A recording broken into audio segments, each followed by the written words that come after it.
Hi, I'm Celine Williams, and welcome to Stop, Think, Focus, Execute. I'm one of the coaches and mentors with the Stop, Think, Focus, Execute program. And today, I thought we would interview Phil Bliss, who's the founder of Stop, Think, Focus, Execute, so everyone can get a sense of his story. So Phil, why don't you tell the audience a little bit about yourself and your business journey? My business journey began a long time ago. I think the first time that I consciously did the Stop, Think, Focus, Execute was actually when I came over to Canada from Scotland. And first thing that an immigrant finds is that we have to stop, think, focus, execute, because everyone wants to pay you with pittance. And I had a wife and a 3-year-old son, so I wanted to bring decent revenue in. So I flipped back into a role that I had done very well in the UK, which was the recruitment business. And stopping and thinking was, yes, I was going to go back into this business because at least I could get a job there. The focus and execute was, as it always was in that business, that he who works the hardest and longest makes the most money.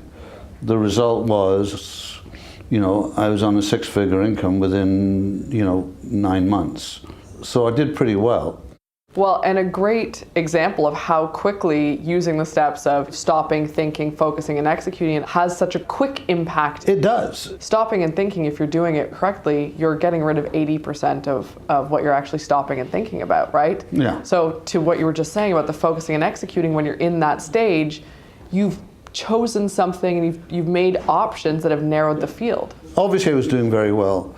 But I hated recruiting. I hated it in the UK, and I hated it here. That's not fair, because there's lots of friends in that business that I know, but it wasn't for me. So it didn't matter how much I was earning, I was going to get out of it.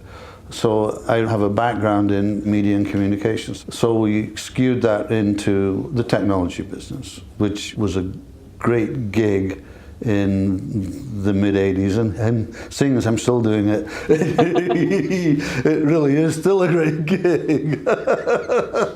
and being able to language highly complex products and services into manageable things that people can buy, it's always been a part of my life. So in that sense, that Stop and Think was probably the most momentous one, because it moved me back into technology, but into the communication side of technology. I would say, at the grand old age of 35, 36, I actually found what I'm really good at. Since you are still doing it, would you say that you have been focusing and executing more since then as you've built your career and continued? Not really, because technology has changed so much in the last 30 years that you have to stop and think on a regular basis, because stuff that you were making money from, 3 years ago vanishes. There's been some fairly radical shifts in those 30 years. So unless you could stop and think and radically shift your focus, both market focus and product focus, it overtakes you. So then tell me a little bit about what that has meant for you and your business over the past 30 years. What I'd rather do is take you to what happens when you don't stop and think. Perfect. And funnily enough, that's associated with my most successful venture, which was in the late 90s. So we grew the company up to, about mid-40 million kind of thing, which was, and we grew it in 5 years to that. So that was pretty cool. It's impressive. Yeah. So I stepped out of that business, sold it. It's such an adrenaline rush that you've taken this thing and you've grown it, and someone's actually given you money for the first time. What the hell, and it's incredible. But the problem is you step off the precipice. You don't stop, and you don't think, and you just rush into things, and it's incredibly dangerous. And it's certainly the time that I had my greatest success and I had my greatest failures. I didn't stop. I didn't think, and then immediately I went into a business that I knew nothing about, and I lost a shitload of money as a result of it. And that was stupid.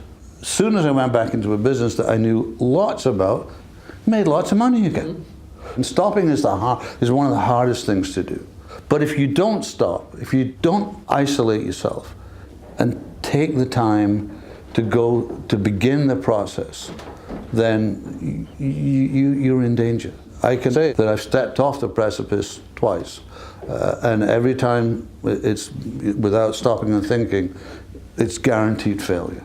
You know, so now with Stop, Think, Focus, Execute, which was in a book that we did about 30 years ago, which was awful, okay?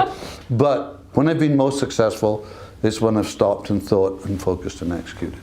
And when I've helped people to grow their businesses, that's what I've been doing with them.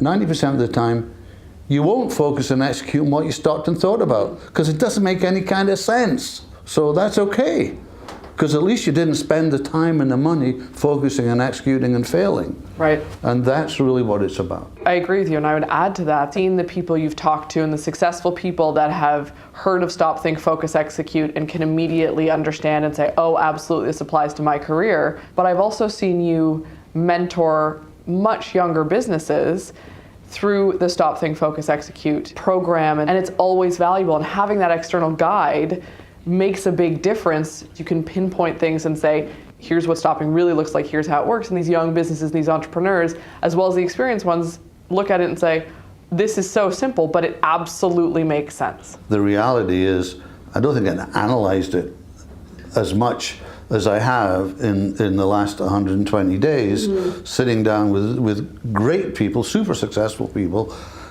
and them telling me that their most successful times of their life is when they have followed those 4 steps. Yeah. It's great. So imagine the success that's possible when you bring this as a conscious step and as a conscious way of stopping and thinking, the amount of success you're going to have as a result, because now it's intentional.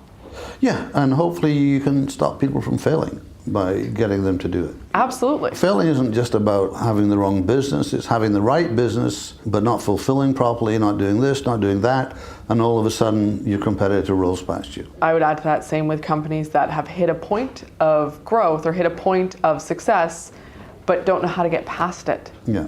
Right? We're doing well, but now what? Yeah, that's right. Focus, execute, focus. Nothing's happening, okay? Yeah. You've got to stop and think again. Yeah. And that's really exactly what happens. Yep. Some of the testimonial videos, you know, speak for themselves. There's some awesome feedback from people. So Phil, thank you for being on the other side of the Stop, Think, Focus, Execute interview table. No, thank you. It was fun. And thank you to everyone at home for watching Stop, Think, Focus, Execute. This has been an interview with Phil Bliss, the business visionary behind the program, with his stories and his expertise in how this works, because it does. I'm Celine Williams with Stop, Think, Focus, Execute. Until we see you next time.